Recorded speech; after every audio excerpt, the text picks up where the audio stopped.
ፕሮግራም መሪ ሀተታ ባያበዛ ለመምሩ 20 ደቂቃ ፕሮግራም መሪው 20 ደቂቃ ከሆነ ራሳችሁ አስቡት። መቼም ፕሮግራም መሪና የመጥምቁ ዮሐንስ ትምህርትና ኢየሱስ ክርስቶስ ትምህርት አንድ ነው።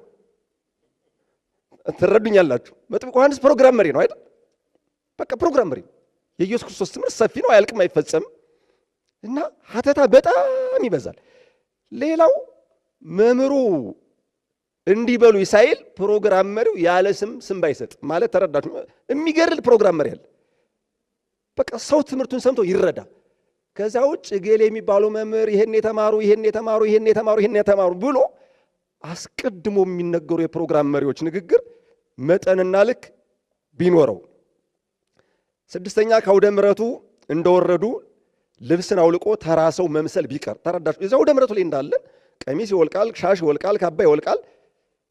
ሰው ሳይበተን እዚያው ላይ እነሱ መስለን መታየቱ ትንሽ ስለሚያስቸግር ይህን ብናስተካክል። ሰባተኛ በክብረ በዓል ጊዜ የዕለቱ ታሪክ በትኩረት ብናስተምር። የውሎ ቅዳሴ ሲሆን የዕለቱ ታሪክ ታቦተ ሕጉ ሲወጣ ቢሰበክ። ተረዳችሁኝ አይደል?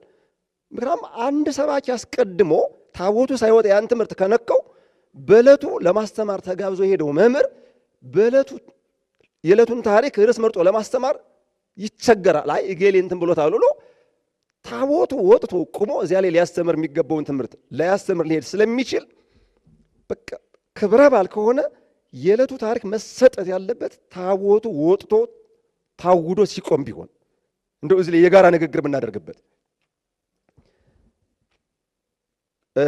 ታቦቱ ወጥቶ ከመቆሙ በፊት ግን ሌላ ትምህርት ማስተማር ቢቻል። 9 ለመዝሙር የሚሰጥ ሰዓት ቢመጠን። ለምሳሌ ሰንበት ተማሪዎች 3 መዝሙር፣ የተጋበዘው መዝሙር ዘማሪ 3 መዝሙር፣ ፕሮግራም መሪ 3 መዝሙር። እንግዲህ ራሳችሁ ፍረዱ። ይህ ከ30 እስከ 40 ደቂቃ ይፈጃል፣ ይጨርሳል። ያ ማለት የዕለቱ መምህር ሆኖ ነው የሚያስተምረው። ፕሮግራም መሪው ይመራል፣ ሰንበት ተማሪዎች ፕሮግራም መሪው ይዘምራል፣ ሰንበት ተማሪዎች ይዘምራሉ። ከዛ ደግሞ የተጋበዘው መምህር ዘማሪ ይዘምራል። ሰባኪው በተዘጋጀው ልክ ያሰበውን ትምህርት እንዳያስተላልፍ ይደረጋል። እንደ አውደ ምሕረት ላይ እነዚህ ነገሮች ቢስተካከሉ በየቦታው